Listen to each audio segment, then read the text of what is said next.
I would describe the film festival as a large contribution to what you might call the grand conversation.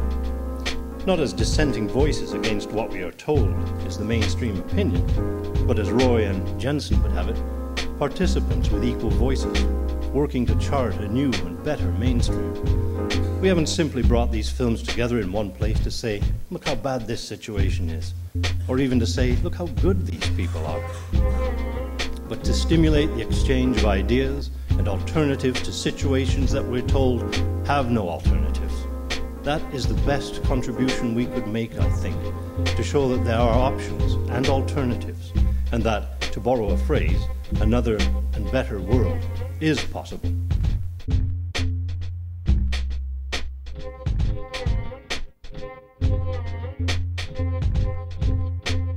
I think what's unique about the World Community Film Festival is that it's a very intimate festival with a really high caliber of documentaries in its program. People can discuss the issues, they can debate the issues, and have stronger discussions around the topics. What this festival does is reinforce in a really strong and dramatic way that we are in fact one world community, that all of our futures are tied together. What happens with our kids and our kids' kids, all of that is vitally interconnected with what's happening around the globe. What I think that a festival like this does is kind of brings together a lot of people who are on the same page, and gives them an opportunity to get together and to see, films, documentaries that they ordinarily wouldn't get to see, or at least they wouldn't get to see all in one place like this. It's just a nice antidote to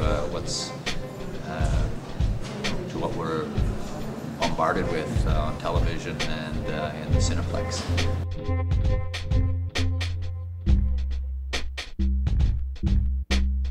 The Bazaar serves a bunch of purposes. One of the things we try to do here, as I said, is to bring videos together that represent the struggles of people in the community. We like to get people cross-pollinating and discovering what your neighbors are involved in. And it also serves as a place for people to come and talk with their friends or neighbors or the people sitting beside them about the film they just saw and maybe the emotions that come up as a result of the film. We try to encourage people when they have a reaction to an issue or a film to do something about it. It's a very good healing process. If you're feeling distressed and you're feeling powerless, you're back to that issue of controlling your life. The way to get the power back, the way to get control back in your lives is to do something in response to what you've encountered. So that's what we're trying to encourage with the Bazaar. It's been incredibly positive in that regard.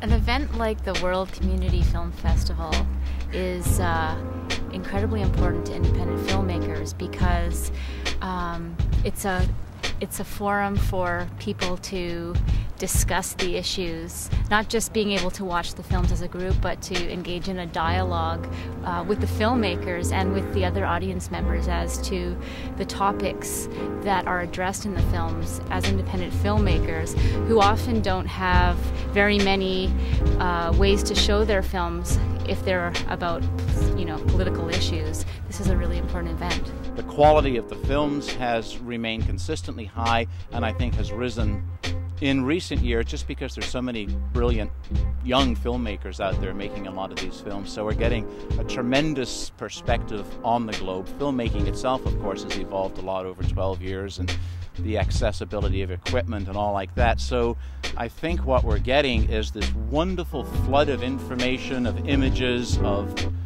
documentation of people's lives from all over the globe that comes in and becomes manifest at this event.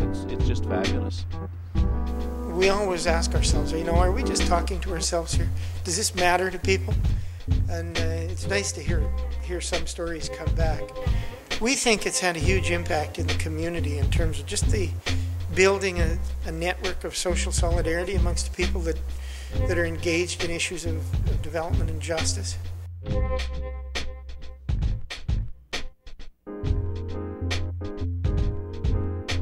It would be wonderful, theoretically wonderful, if every community of any size in the province, indeed in the country, had this kind of experience, because it really does energize and vitalize and inspire people. And then it's not just watching films, it's getting turned on to what the films are about and then starting to take action around a lot of the issues that the films are talking about. Next year we hope to expand it some more, and I'd love to see it traveling throughout BC. And I mean, why BC? Why not Canada? Whatever.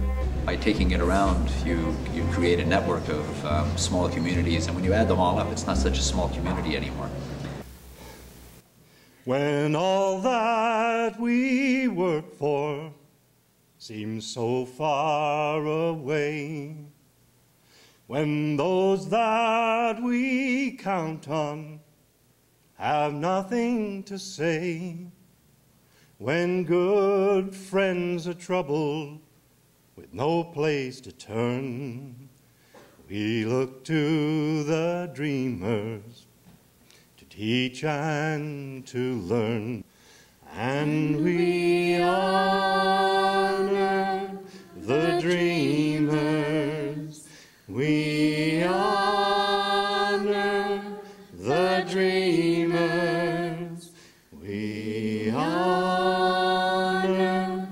the dreamers who work for our dreams.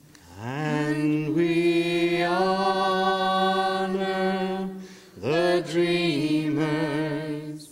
We honor the dreamers. We honor the dreamers who work for our dreams.